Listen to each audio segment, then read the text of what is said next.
A transmission goes out to the world from a man named Morpheus.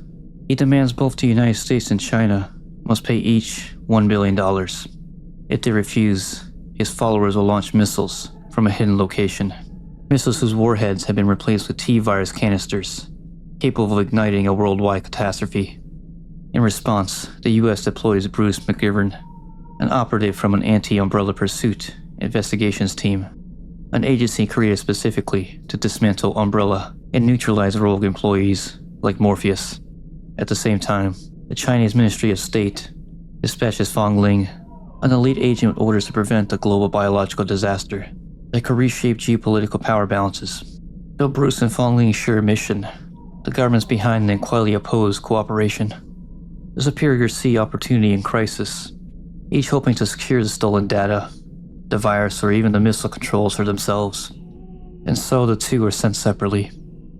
During Bruce's infiltration of the Spencer Rain, his search leads him to the foredeck. There, Morpheus confronts him.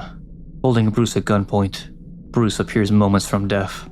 Fongling from the shadows hurls a grenade that detonates against the deck. Bruce dives for cover as the flames ripple across the metal, sending Morpheus sprawling and grievously wounded. The blast forces Bruce back into the depths of the liner, while Morpheus, bleeding heavily and unable to stabilize himself, turns to his final contingency, the experimental t+G-Virus. He injects himself with the unstable compound.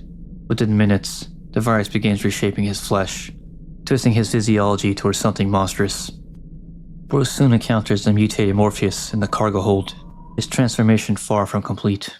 The encounter is brief but harrowing, forcing Bruce to retreat deeper into the ship.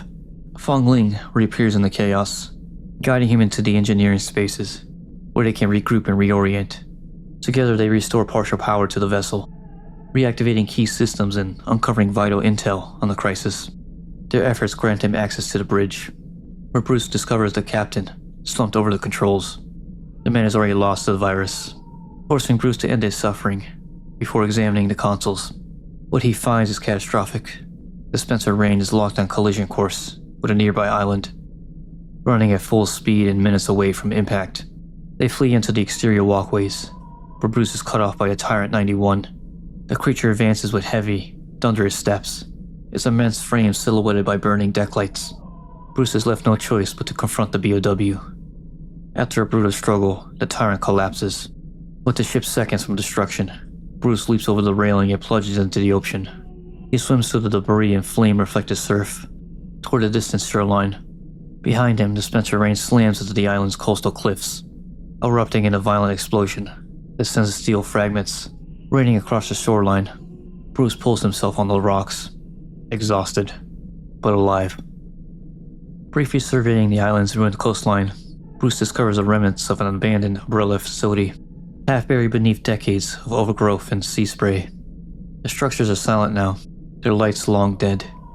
Following signs of recent activity, Bruce descends into the facility's submerged waterways, tunnels originally designed for waste transport.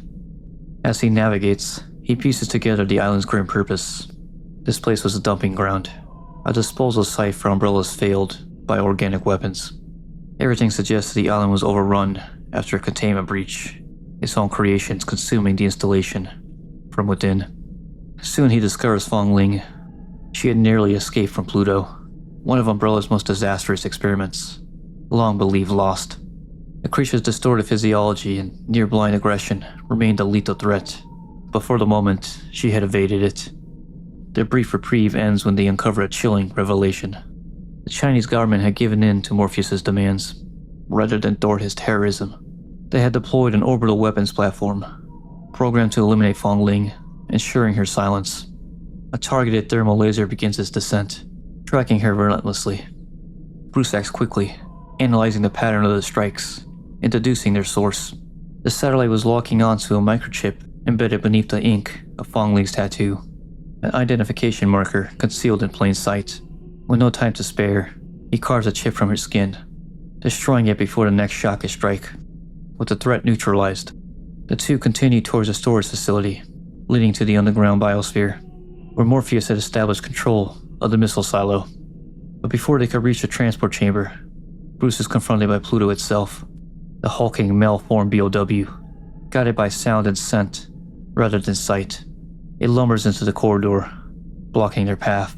Fongling escapes ahead, leaving Bruce to face the abomination, alone in the dim, metal-lined passageway. Only after a brutal, exhausting confrontation does Pluto finally fall, clearing the way to the biosphere and to Morpheus. The two regain their bearings and locate a freight elevator that descends towards the underwater biosphere. Midway down, a violent impact tears through the shaft. Morpheus, now further mutated, strikes the elevator without warning. The supports snap, and the platform plummets to the sea floor. In a catastrophic freefall, against all odds, the two operatives survive the crash, and they press forward into the biosphere's central complex. Inside, they discover that Morpheus' own bioterrorist faction had already fallen to the very contagion he unleashed. While navigating the ruined research sectors, Fongling is suddenly seized by Morpheus' mutated form.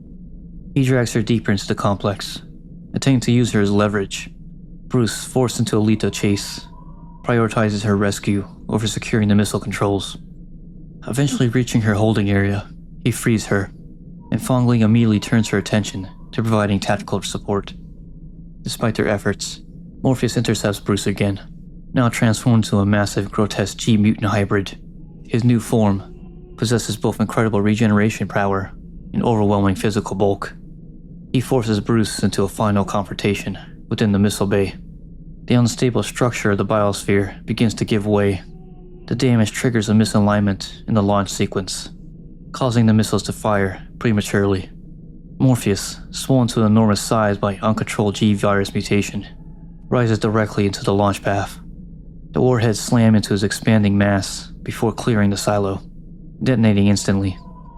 The explosion consumes Morpheus entirely, obliterating the mutant before he can unleash global catastrophe.